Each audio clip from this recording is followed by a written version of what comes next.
नमस्ते बच्चों। आज हम तृतीय भाषा हिंदी विषय के अंतर्गत 10वीं कक्षा की 5वां पाठ मेरा बचपन, इस पाठ की आगे की जानकारी प्राप्त कर लेंगे। तो बच्चों, पिछली कक्षा के अध्ययन से हम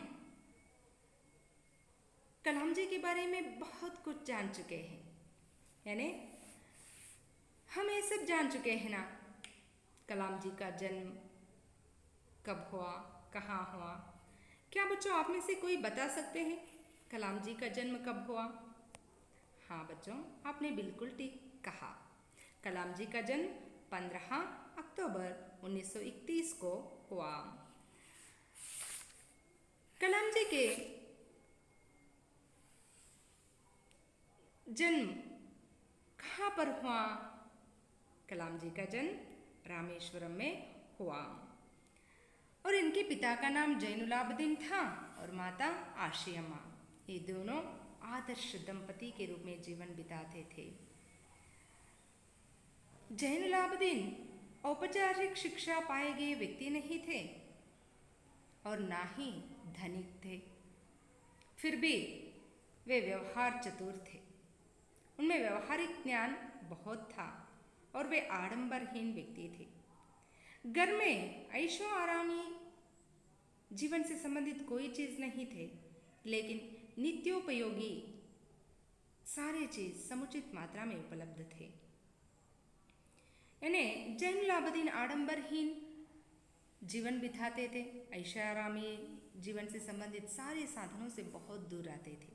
इसलिए कलाम जी का बाल्यकाल भी सादेपन में निश्चिंतता से बीता और कलाम जी उनके माता से बहुत प्यार करते थे, क्योंकि आशियम्मा जैनुलाब्दीन के लिए एक आदर्श जीवन संगिनी थी और उनके घर में हर रोज जितने उनके घर में रहते थे उनसे भी ज़्यादा अतिथिगण आते थे और उन सारे अतिथियों को अच्छा भोजन परोसते थे, अच्छा भोजन बनाकर उन्हें परोसते थे।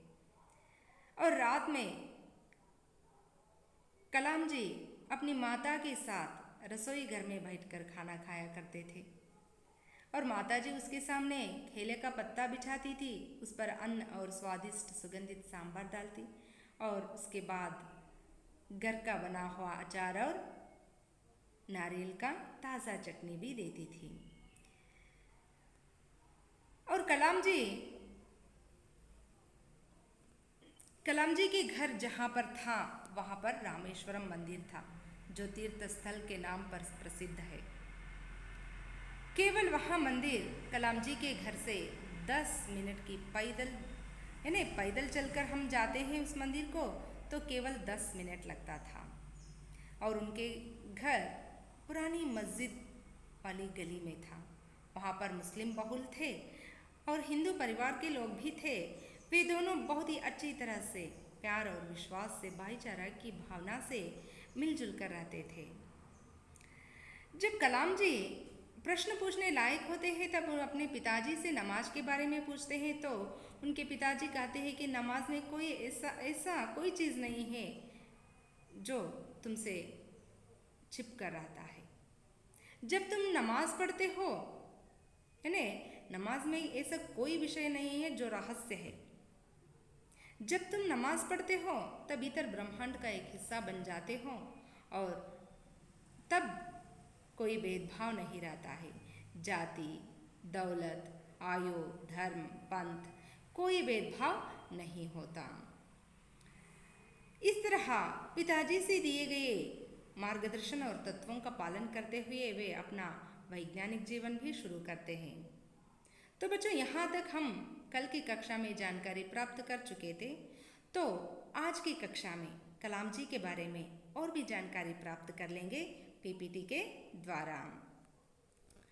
तो बच्चों, कल की कक्षा में हम ये भी जानते हैं ना, उनके पिताजी किस तरह हमेशा हर रोज़ 4 किलोमीटर दूर रहने वाले उनके नारियल के बगीचे जाते थे। दर्जनों नारियल को कंधे पर उठाकर वापस घर लौटते थे।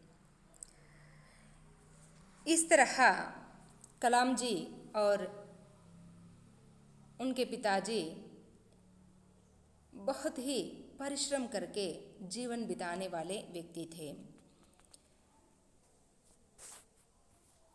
तो बच्चों, आज की कक्षा में हम देखते हैं कलाम जी के पिताजी जिस तरह जीवन बिताते थे और कलाम जी के जीवन पर, कलाम जी के जीवन में कौन कौन से व्यक्ति अहम भूमिका निभाते हैं। जब पिताजी ने लकड़ी की नौकाएं बनाने का काम शुरू किया, उस समय मैं 6 साल का था।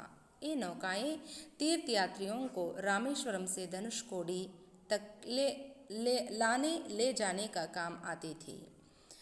ಕಲಾಂಜಿಯವರ ತಂದೆ ಜೈನುಲಾಭದಿಂದವರು ಕಟ್ಟಿಗೆಯ ಹಡಗುಗಳನ್ನು ಮಾಡುವಂತಹ ಕೆಲಸವನ್ನು ಪ್ರಾರಂಭ ಮಾಡಿದರು. ಆಗ ಆ ಬಾಲಕನಿಗೆ ಕೇವಲ 6 ವರ್ಷ ವಯಸ್ಸಾಗಿತ್ತು. ಈ ಹಡಗುಗಳು ಯಾತ್ರಿಗಳನ್ನು, ಭಕ್ತಾದಿಗಳನ್ನು ಧನುಷ್ಕೋಡಿಯಿಂದ, ರಾಮೇಶ್ವರಂದಿಂದ ಧನುಷ್ಕೋಡಿಯವರೆಗೆ ಕರೆದುಕೊಂಡು ಬರುವ ಮತ್ತು ಕರೆದುಕೊಂಡು ಹೋಗುವ ಕೆಲಸವನ್ನು ಮಾಡ್ತಾಯಿದ್ವು. एक स्थानीय ठेकेदार अहमद जलालुद्दीन के साथ पिताजी समुद्र तट के पास नौकाएं बनाने लगे.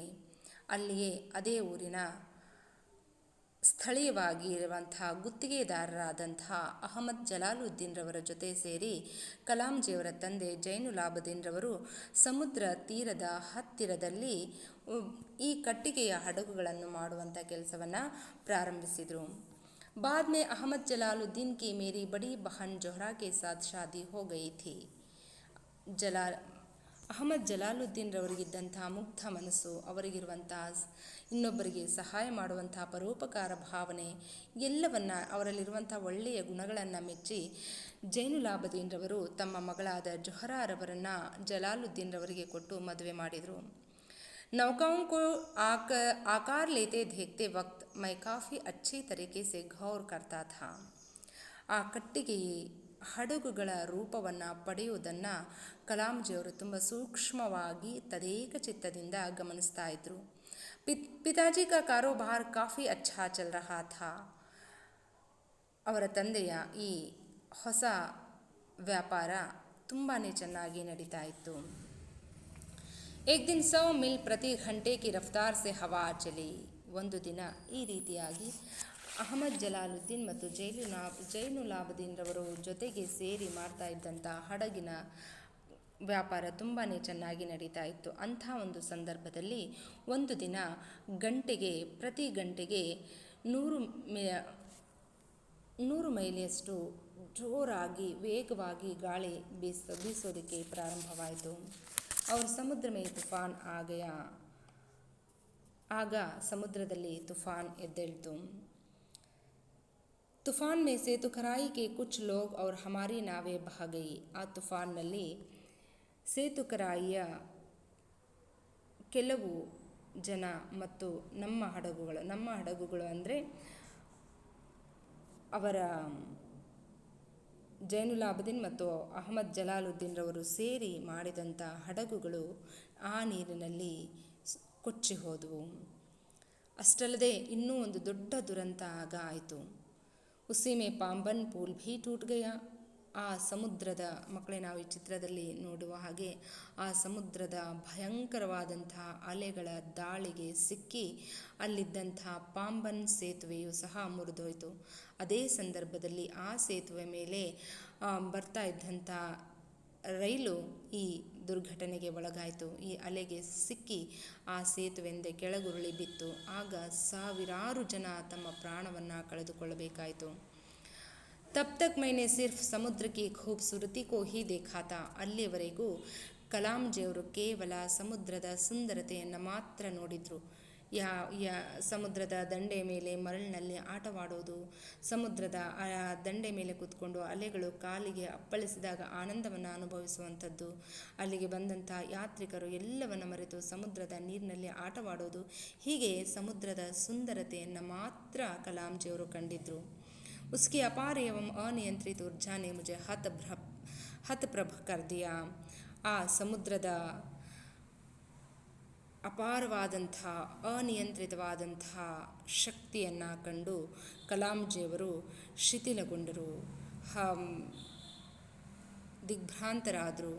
ಕಲ್ಲಿನಂತೆ ಅವರ ಮನಸ್ಸು ಸಹ ಆ ಒಂದು ಭಯಂಕರವಾದಂಥ ದಾಳಿಯನ್ನು ಕಂಡು ಏನೂ ತೋಚದೇ ಇರೋ ಹಾಗೆ ದಿಗ್ಭ್ರಾಂತರಾಗಿ ನಿಂತ್ಕೊಂಡ್ರು. जब तक नाव की यहाँ कहानी बेवक्त डूबी, उम्र में काफ़ी फ़र्क होने के बावजूद अहमद जलालुद्दीन मेरे अंतरंग ಮಿತ್ರ बन गए. ಈ ಹಡಗಿನ ಈ ನೀರಿನ ದಾಳಿಗೆ ಸಿಕ್ಕು, ಸುನಾಮಿಯ ದಾಳಿಗೆ ಸಿಕ್ಕು ವ್ಯಾಪಾರವೆಲ್ಲ ಹಾಳಾಗಿ ಹೋಗಿತ್ತು. ಅಂಥ ಒಂದು ಸಂದರ್ಭದಲ್ಲಿ ಕಲಾಂಜಿಯವರಿಗಿಂತ ವಯಸ್ಸಲ್ಲಿ ಎಷ್ಟೋ ದೊಡ್ಡವರಾದಂಥ ಅಹಮದ್ ಜಲಾಲುದ್ದೀನ್ರವರು ಕಲಾಂಜಿಯವರಿಗೆ ಒಬ್ಬ ಒಳ್ಳೆಯ ಸ್ನೇಹಿತನಾದರು. वह मुझसे करीबन 15 साल बड़े थे और मुझे आज़ाद कहकर पुकारा करते थे. ಅವರು ಕಲಾಂಜಿಯವರಿಗಿಂತ ಸುಮಾರು 15 ವರ್ಷ ದೊಡ್ಡವರಾಗಿದ್ದರು. ಆದರೂ ಕಲಾಂಜಿಯವರನ್ನು ಪ್ರೀತಿಯಿಂದ ಆಜಾದ್ ಎಂಬ ಹೆಸರಿನಿಂದ ಕೂಗ್ತಾ ಇದ್ರು. हम दोनों रोज़ाना शाम को दूर तक साथ घूमने जाया करते थे.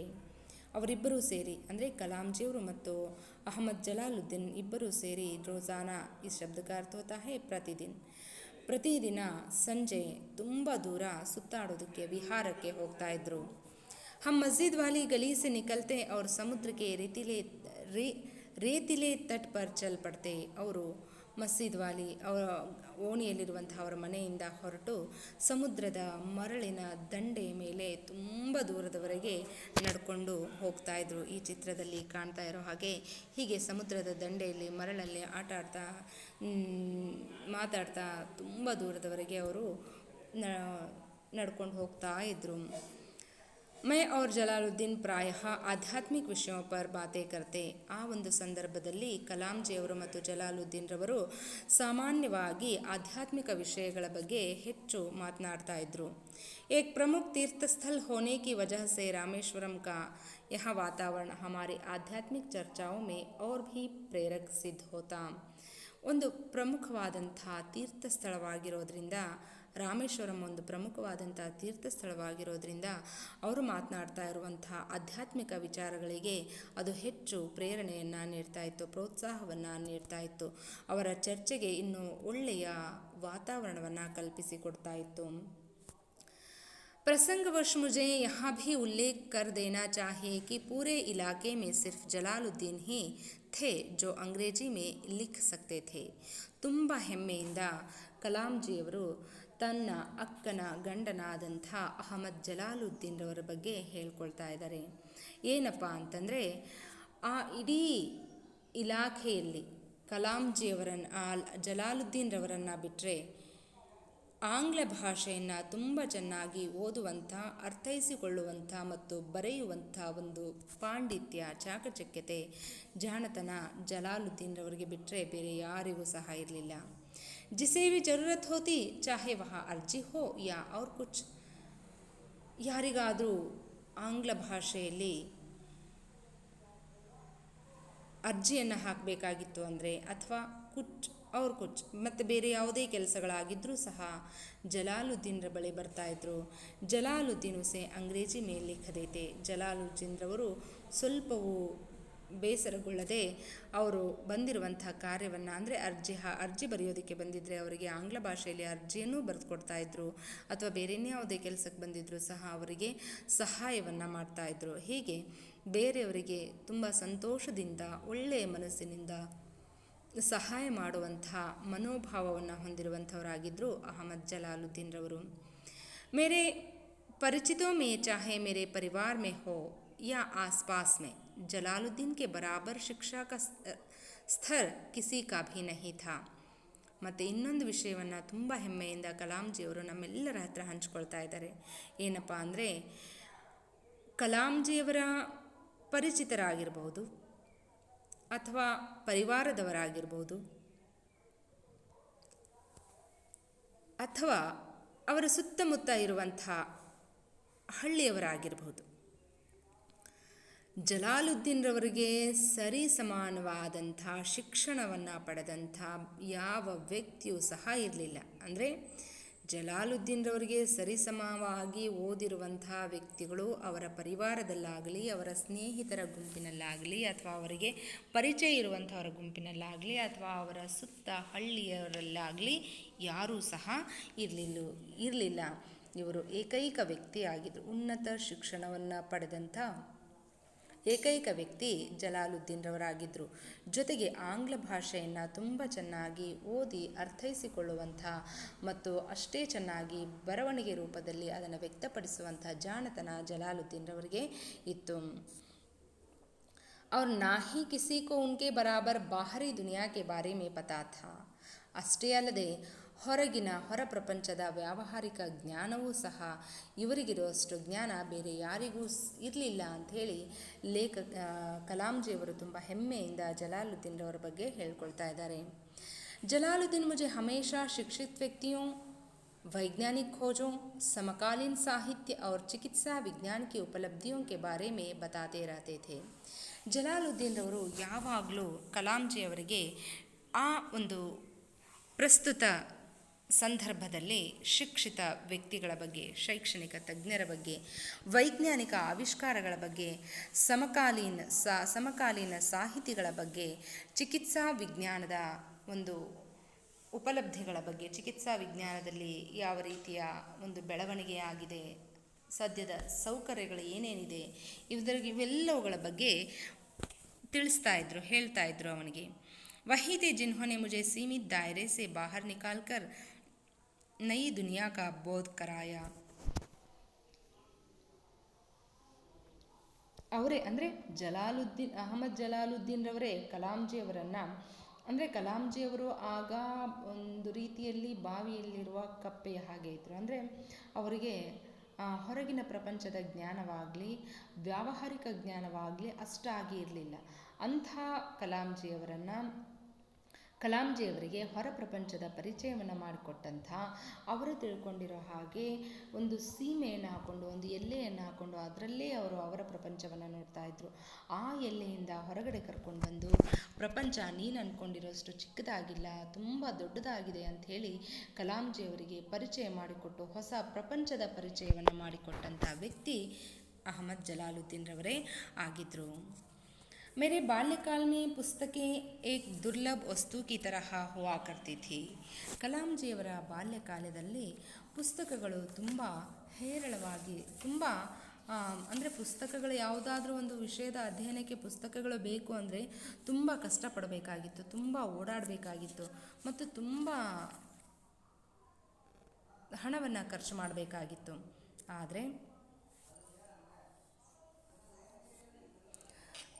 ಅಂಥ ಒಂದು ಸಂದರ್ಭದಲ್ಲಿ हमारे यहाँ स्थानीय स्तर पर एक पूर्व क्रांतिकारी या कहीं उग्र राष्ट्रवादी STR मानिकम का निजी पुस्तकालय था. ಅಂಥ ಒಂದು ಸಂದರ್ಭದಲ್ಲಿ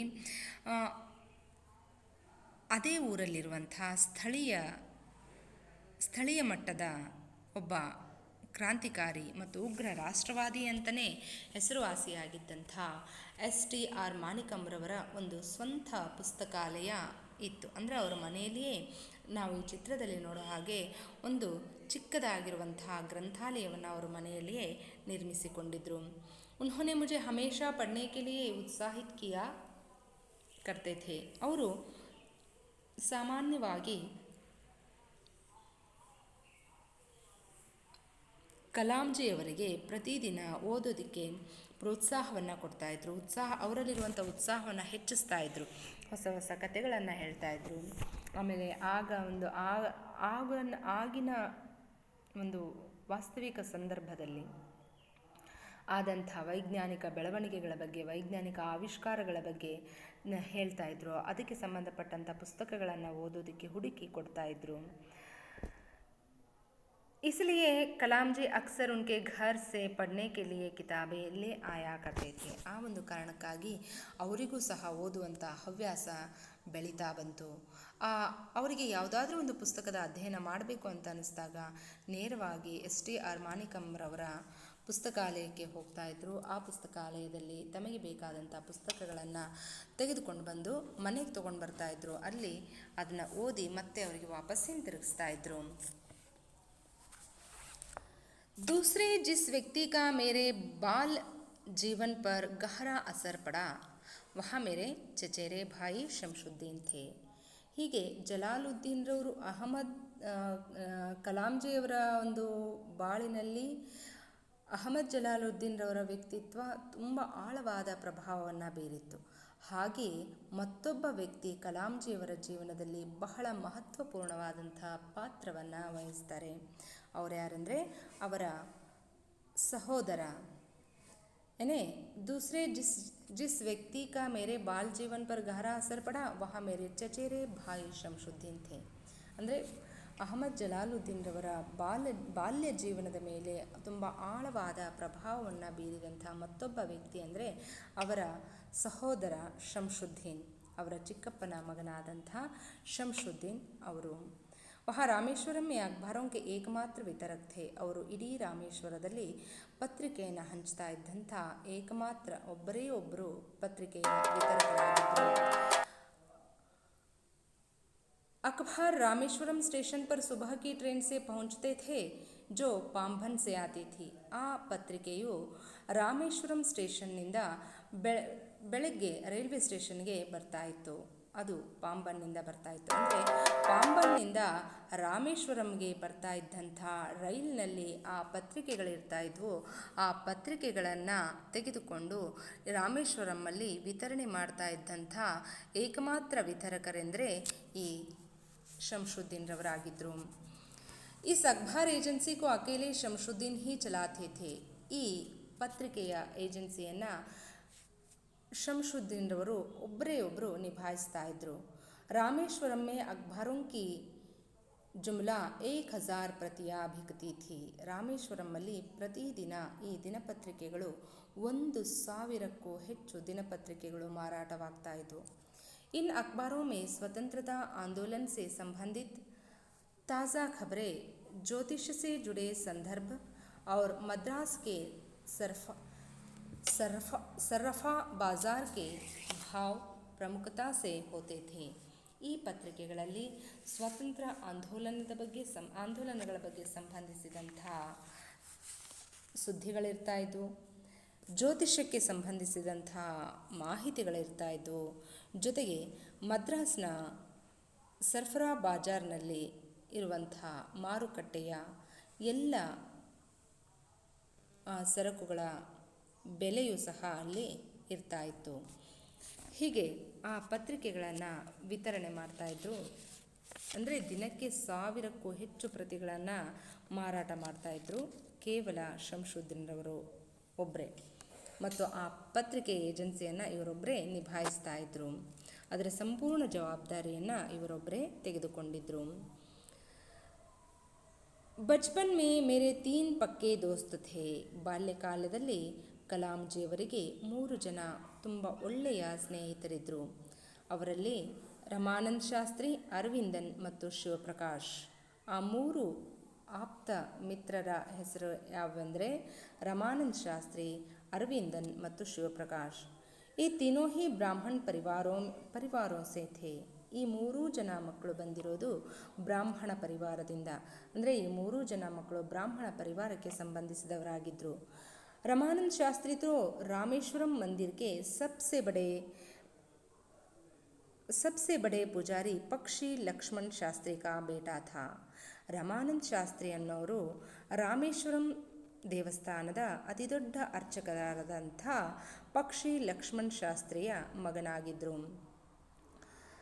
अलग अलग धर्म पालन पोषण पढ़ाई लिखाई को लेकर हम में से किसी भी बच्चे ने कभी भी आपस में कोई भेदभाव महसूस नहीं किया. ಈ 3 ಜನ ಬ್ರಾಹ್ಮಣ ಪರಿವಾರದವರಾಗಿದ್ದರು. ಕಲಾಂಜಿಯವರು ಮುಸ್ಲಿಂ ಧರ್ಮಕ್ಕೆ ಸೇರಿದವರಾಗಿದ್ದರು. ಆದರೂ ಸಹ 4 ಜನ ಒಂದೇ ಮನೆಯವರಂತೆ ಹೊಂದಿಕೊಂಡು ಅವರು ವಿದ್ಯಾರ್ಥಿ ಜೀವನವನ್ನು ಕಳೆದಿದ್ದರು. ಯಾವ ಒಂದು ಘಟನೆಯೂ ಸಹ ಕಲಾಂಜಿಯವರಿಗೆ ನೆನಪಿಲ್ಲ ಅಂತ ತುಂಬ ಹೆಮ್ಮೆಯಿಂದ ಹೇಳ್ಕೊಳ್ತಾ ಇದ್ದಾರೆ. ಜಾತಿ ವಿಷಯಕ್ಕಾಗಿರಬಹುದು, ಅಥವಾ ಬೇರೆ ಉಡುಗೆ ತೊಡುಗೆಗಳ ವಿಷಯದಲ್ಲಾಗಿರ್ಬೋದು, ಅಥವಾ ಭೋಜನದ ವಿಷಯದಲ್ಲಾಗಿರ್ಬೋದು, ಯಾವುದೇ ವಿಷಯದಲ್ಲೂ ಸಹ ಆ 4 ಜನರ ಮಧ್ಯೆ ಯಾವುದೇ ಭಿನ್ನಾಭಿಪ್ರಾಯಗಳು ಸಹ ಬರಲಿಲ್ಲ. ಜೊತೆಗೆ ಅವರಲ್ಲಿ ಯಾವುದೇ ನಾನು ಮೇಲು ನೀನು ಕೀಳು, ನಾನು ಹೆಚ್ಚು ನೀನು ಕಡಿಮೆ ಅನ್ನೋ ಯಾವ ಮನಸ್ಸಿಗೆ ನೋವನ್ನುಂಟು ಮಾಡುವಂಥ ಯಾವುದೇ ಒಂದು ಸಣ್ಣ ಘಟನೆಯೂ ಸಹ ಅವರ ಜೀವನದಲ್ಲಿ ನಡೆದಿರಲಿಲ್ಲ. ಅಷ್ಟು ಚೆನ್ನಾಗಿ ಅವರು ಒಬ್ಬರಿಗೊಬ್ಬರು ಅರ್ಥ ಮಾಡ್ಕೊಂಡಿದ್ರು, ಒಬ್ಬರಲ್ಲಿ ಇನ್ನೊಬ್ಬರು ಬೆರೆತು ಹೋಗಿದ್ರು. आगे चलकर रमानंद शास्त्री तो अपने पिता के स्थान पर रामेश्वरम मंदिर का पुजारी बना. ಹೀಗೆ ಮುಂದುವರಿತಾ ರಮಾನಂದ್ ಶಾಸ್ತ್ರಿಯವರು ತಮ್ಮ ತಂದೆಯ ಕಸುಬನ್ನೇ ಮುಂದುವರಿಸಿದರು. ಅಂದರೆ ರಮಾನಂದ್ ಶಾಸ್ತ್ರಿಯವರು ಪ್ರಸಿದ್ಧ ದೇವಸ್ಥಾನವಾದಂಥ ರಾಮೇಶ್ವರಂನ ಅತಿ ದೊಡ್ಡ ಅರ್ಚಕರಾಗಿದ್ದರು. ಹಾಗೆ ರಮಾನಂದ್ ಶಾಸ್ತ್ರಿಯವರು ಸಹ ತಮ್ಮ ತಂದೆಯಾದಂಥ ಪಕ್ಷಿ ಲಕ್ಷ್ಮಣ್ ಶಾಸ್ತ್ರಿ ಅವರ ಕಸುಬನ್ನೇ ಮುಂದುವರಿಸ್ತಾ ಹೋಗ್ತಾರೆ. ಅಂದರೆ ಅವರು ಸಹ ರಾಮೇಶ್ವರಂ ದೇವಸ್ಥಾನದ ಪೂಜಾರಿ ಆಗ್ತಾರೆ. अरविंदन ने तीर्थयात्रियों को घुमाने के लिए टेंपो चलाने का कारोबार कर लिया. ಅರವಿಂದನ್ ಅನ್ನೋರು ತೀರ್ಥಯಾತ್ರಿಕರನ್ನು ಓಡಾಡಿಸೋದಕ್ಕೆ ಒಂದು ಟೆಂಪೋನ ಖರೀದಿ ಮಾಡಿಕೊಂಡು ಆ ಟೆಂಪೋಗಳ ಮೂಲಕ ಆ ಭಕ್ತಾದಿಗಳನ್ನು ದೇವಸ್ಥಾನಕ್ಕೆ ಕರೆದುಕೊಂಡು ಹೋಗುವಂಥ ಕೆಲಸವನ್ನು ಮುಂದುವರಿಸ್ತಾ ಹೋಗ್ತಾರೆ. ಮತ್ತು शिवप्रकाशन दक्षिण रेलवे में खानपान का ठेकेदार हो गया. ಶಿವಪ್ರಕಾಶನ್ ಅನ್ನೋ ಸ್ನೇಹಿತರು ದಕ್ಷಿಣ ರೈಲ್ವೆಯಲ್ಲಿ ಬಂದಂತಹ, ಅಂದರೆ ಆ ರೈಲ್ವೆಯಲ್ಲಿ ಪ್ರಯಾಣ ಮಾಡ್ತಾ ಇದ್ದಂಥ ಪ್ರಯಾಣಿಕರಿಗೆ ಭೋಜನದ ವ್ಯವಸ್ಥೆಯನ್ನು ಮಾಡುವಂಥ ಗುತ್ತಿಗೆಯ ಕೆಲಸವನ್ನು, ಅಂದರೆ ಒಬ್ಬ ಗುತ್ತಿಗೆದಾರರಾಗಿ ಆ ರೈಲ್ವೆಯಲ್ಲಿ ಪ್ರಯಾಣ ಮಾಡ್ತಾ ಇದ್ದಂಥ ಎಲ್ಲ ಪ್ರಯಾಣಿಕರಿಗೆ ಭೋಜನದ ವ್ಯವಸ್ಥೆಯನ್ನು ಮಾಡುವಂಥ ಕೆಲಸವನ್ನು ಪ್ರಾರಂಭ ಮಾಡಿದರು. मकड़े तो बच्चों आप सभी जानते हैं ना, ये तीनों किस तरह अपना अपना जीवन निभाते थे. लेकिन हम सभी जानते हैं ना, कलाम जी किस तरह जीवन बिताते थे, क्या बने थे वो. हाँ बच्चों, हम सभी जानते हैं ना, कलाम जी हमारे देश के एक आदर्श तथा जनवादी राष्ट्रपति के नाम से भारत के करोड़ों करोड़ हृदयों में प्रतिष्ठित हुए हैं. और वे अपने 82 वर्षों की उम्र में भी अनेक सामाजिक प्रगतिशील आंदोलन में अत्यंत सक्रिय रहते थे. इस तरह कलाम जी अपने बाल्यकाल से लेकर जीवन के अंतिम क्षण तक सदा कुछ नए सोचते रहते थे, कुछ नया करके दिखाते थे. हमेशा कलाम जी कहा करते थे कि सपने वो होते हैं जो हम नींद में देखते हैं ना, वो सपने नहीं होते हैं. सपने वो होते हैं जो हमें नींद से जागना होता है, जगाते हैं हमें नींद से, उसे हम सपने कहते हैं. ಅಂದರೆ ಇಲ್ಲಿ ಕಲಾಂಜಿಯವರು ಹೇಳ್ತಾ ಇದ್ರು, ಕನಸುಗಳು ನಾವು ನಿದ್ದೆ ಮಾಡಬೇಕಾದಾಗ ಕಾಣುವಂಥವುಗಳು ಕನಸುಗಳಲ್ಲ, ನಮ್ಮ ನಿದ್ದೆಯನ್ನು ಹಾಳು ಮಾಡ್ತಾವಲ್ಲ ಅವು ನಿಜವಾದ ಕನಸುಗಳು ಅಂಥೇಳಿ ಹೇಳ್ತಾ ಇದ್ರು. ಹಾಗೆ ಅದೇ ರೀತಿಯಾಗಿ ಕಲಾಂಜಿಯವರು ಸಹ ತಮ್ಮ ಜೀವನದ ಪ್ರತಿ ತಿರುವಲ್ಲೂ ಸಹ ಬಂದಂಥ ಎಲ್ಲ ಸವಾಲುಗಳನ್ನು ಧೈರ್ಯದಿಂದ ಸ್ವೀಕರಿಸಿ ಅವುಗಳನ್ನು ತಮ್ಮ ತಂದೆ ಹಾಕಿಕೊಟ್ಟಂಥ ತತ್ವಗಳನ್ನು ಆಧರಿಸಿ ಅವರು ಹಾಕಿಕೊಟ್ಟಂಥ ಒಂದು ಮಾರ್ಗದರ್ಶನದಲ್ಲಿ ತಮ್ಮದೇ ಆದಂಥ ಒಂದು ಶೈಲಿಯಲ್ಲಿ ಅವೆಲ್ಲವುಗಳನ್ನು ಬಗೆಹರಿಸ್ತಾ ಪ್ರತಿಯೊಂದನ್ನು ಸಹ ನಿಭಾಯಿಸ್ಕೊಳ್ತಾ ಪ್ರತಿಯೊಂದು ಸವಾಲುಗಳನ್ನು ಸಂತೋಷದಿಂದ ಸ್ವೀಕರಿಸಿಕೊಂಡು ಅವುಗಳನ್ನು ಬಗೆಹರಿಸ್ತಾ ಹೊಸ ಹೊಸ ಸಾಧನೆಯನ್ನು ಮಾಡ್ತಾ ದೊಡ್ಡ ವಿಜ್ಞಾನಿಯಾಗಿ ತಮ್ಮ ಜೀವನವನ್ನು ದೇಶದ ಏಳಿಗೆಗಾಗಿ ಮುಡಿಪಾಗಿಟ್ಟಂಥ ಮಹಾನ್ ವ್ಯಕ್ತಿ. ಅವರಿಗೆ ವಿದ್ಯಾರ್ಥಿಗಳ ಜೊತೆಗೆ ಅಂಥ ದೊಡ್ಡ ಹುದ್ದೆಯಲ್ಲಿದ್ದರು, ಅಂದರೆ ರಾಷ್ಟ್ರಪತಿ ಹುದ್ದೆಯಲ್ಲಿದ್ದರೂ ಸಹ ಅವರು ಹೆಚ್ಚಾಗಿ ಪ್ರೀತಿಸ್ತಾ इद्दದ್ದು अध्यापन कार्य को. यानी कलाम जी राष्ट्रपति बनने के बावजूद भी अध्यापन कार्य में उन्हें बहुत संतुष्टि मिलती थी. ಅವರು ರಾಷ್ಟ್ರಪತಿಯಾಗಿದ್ದರೂ ಸಹ ಅಧ್ಯಾಪನ ಕಾರ್ಯ ಅಂದರೆ ಮಕ್ಕಳಿಗೆ ಬೋಧನೆ ಮಾಡುವಂತಹ ಕಾರ್ಯದಲ್ಲಿ ಸಿಗ್ತಾ ಇದ್ದಂಥ ತೃಪ್ತಿ ಅವರಿಗೆ ಬೇರೆ ಇನ್ಯಾವ ಕೆಲಸದಲ್ಲೂ ಸಿಗ್ತಾ ಇರಲಿಲ್ಲ. ಹಾಗಾಗಿ ಅವರ ಆಸೆನೇ ಅದಾಗಿತ್ತು, ನಾನು ಸದಾಕಾಲ ಮಕ್ಕಳೊಂದಿಗೆ ಇರಬೇಕು, ನಾನು ಸದಾಕಾಲ ಮಕ್ಕಳ ಜೊತೆನೇ ಇರಬೇಕು ಅನ್ನೋದೇ ಅವರ ಆಸೆ ಆಗಿತ್ತು. ಹೀಗೆ ಕಲಾಂಜಿಯವರು ತಮ್ಮ ಜೀವನದ ಕೊನೆಯ ಕ್ಷಣವನ್ನು ಸಹ ಆ ವಿದ್ಯಾರ್ಥಿಗಳ ಜೊತೆ ಚರ್ಚೆ ಮಾಡ್ತಾ, ವಿದ್ಯಾರ್ಥಿಗಳ ಜೊತೆಗೇ ನಗ್ತಾ, ಅವರಿಗೆ ಅವರಿಗೆ ಯಾವುದೋ ಒಂದು ವಿಷಯವನ್ನು ವಿದ್ಯಾರ್ಥಿಗಳ ಜೊತೆ ವಿಷಯಗಳನ್ನು ಚರ್ಚೆ ಮಾಡ್ತಾ ಇರುವಂಥ ಸಂದರ್ಭದಲ್ಲಿ, ಅಧ್ಯಾಪನವನ್ನು ಮಾಡ್ತಾ ಇರುವಂಥ ಸಂದರ್ಭದಲ್ಲಿ, ಅವರಿಗೆ ವಿದ್ಯಾರ್ಥಿಗಳಿಗೆ ತಿಳಿಯಪಡಿಸ್ತಾ ಇರುವಂಥ ಸಂದರ್ಭದಲ್ಲಿ ಅವರು ಕೊನೆ ಉಸಿರನ್ನು ಎಳೆದರು.